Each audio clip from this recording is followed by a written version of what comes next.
Hi, this is Jody King Colegrove with Quantum Techniques. We have developed a proven technique to quickly determine the root cause of your health issue using a form of energy medicine. I work with people all over the world on the phone, helping them determine if they have a health issue and what they can do about it. So we're right in the middle of the pandemic, and so I'm wanting to kind of get some of these videos out to help you kind of help handle it. And we've never been through this before, but there have been things that we in society have lived through before, and me personally have lived before. And sometimes what I'm realizing is that I have a better set of skills to be able to handle this than maybe other people do, because I have been through it before. I went through the 9/11, and I've been through the 2008 housing crisis, and both of those significantly impacted me, but I learned a lot from it. And so I think that as a society, we need to share those lessons that we learned.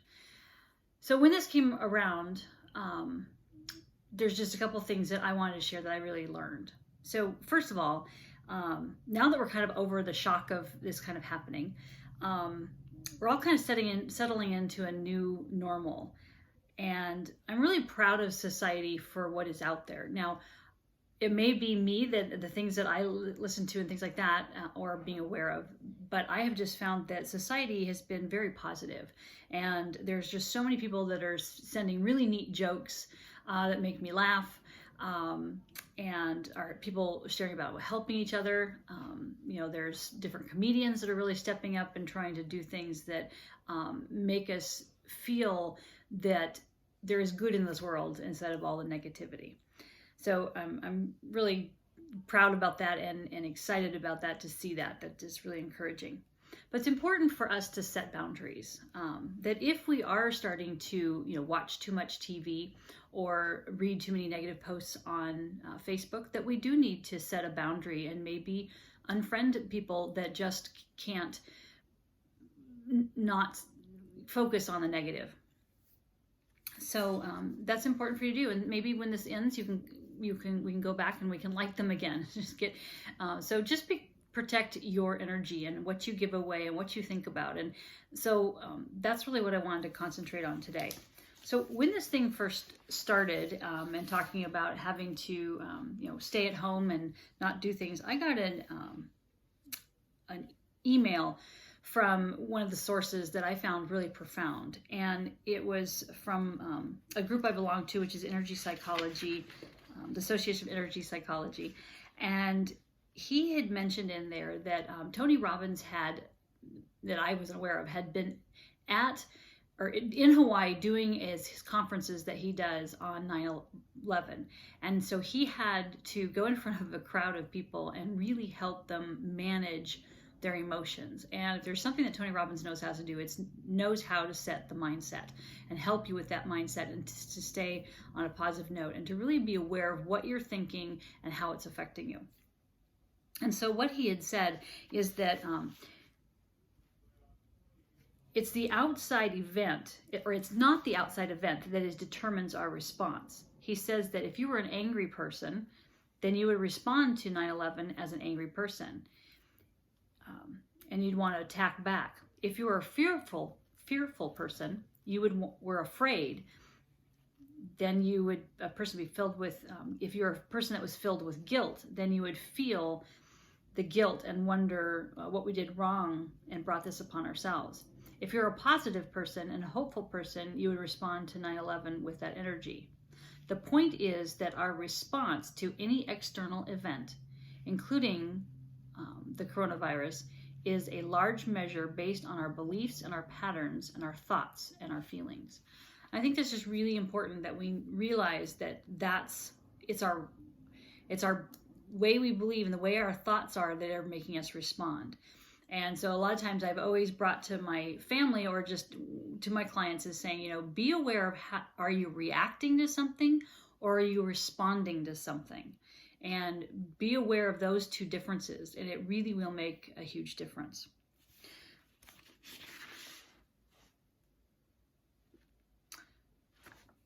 So, and when we keep our anxiety low, that's how we keep our immune system strong. So I got another email which I thought was really helpful, and it really summed up exactly how I was thinking, and so I wanted to share it. So what are the 5 don'ts that you should be doing and the 5 do's that you should be doing? So the first 5 don'ts are: don't continue to focus on the unending scary media. And that's one thing that the other article kind of brings to mind is ever since September 11, we really do have more of a media coverage in this world. You know, because it's 24/7, we can get the news and stuff like that. Now we have much more car accidents than we do, let's say, plane crashes, but because of it's more unknown, more doesn't happen often, we hear more of it. So it seems like there's a lot more of it. So just be aware of what's happening there. The second is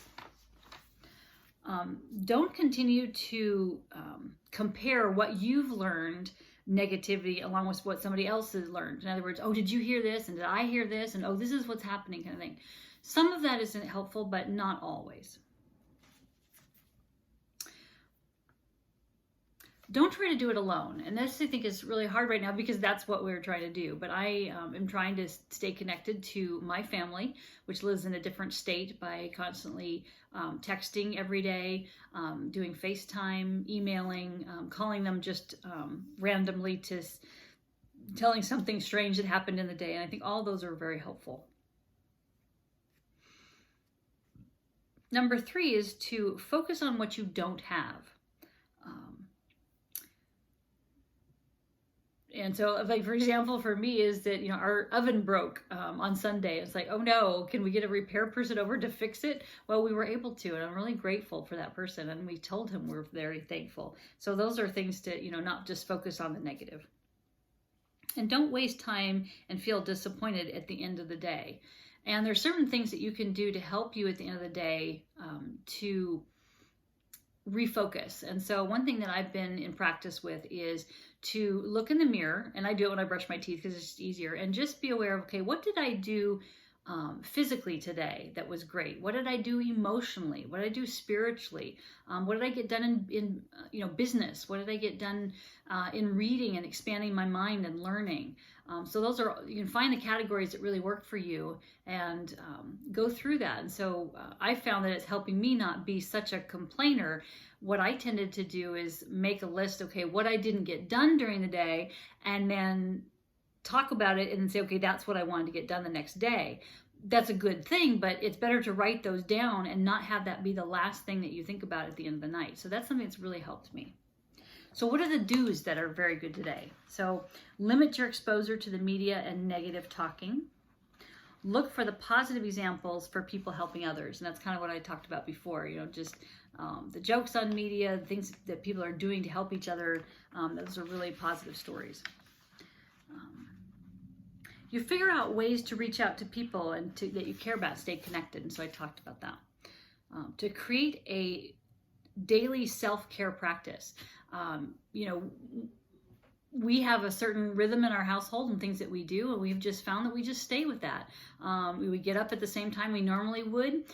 Things don't have to be as stressed to try to get out the door, get the kids to school, but we can still work on the same kind of schedule. So we've kind of made a schedule for each one of us in our family, and we try to stick to that. And it helps us know, oh, we all can have lunch at the same time, or that lines up.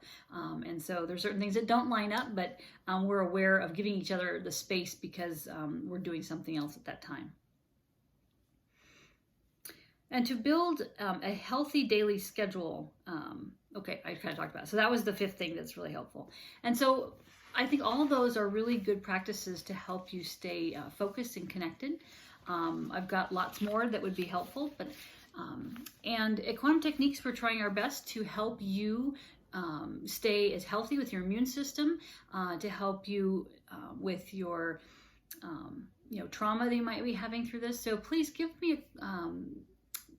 us a call, and we can help you with that. And so we have a special going right now where we can work with you to let you know how your immune system is doing. So go on to quantumtechniques.com and you can fill out a session request, and you can request Jody at quantumtechniques.com. You can email me and I can help you kind of get that set up so that we can work together to see how you can take some of these tools to help them get better. So blessings from Quantum Techniques.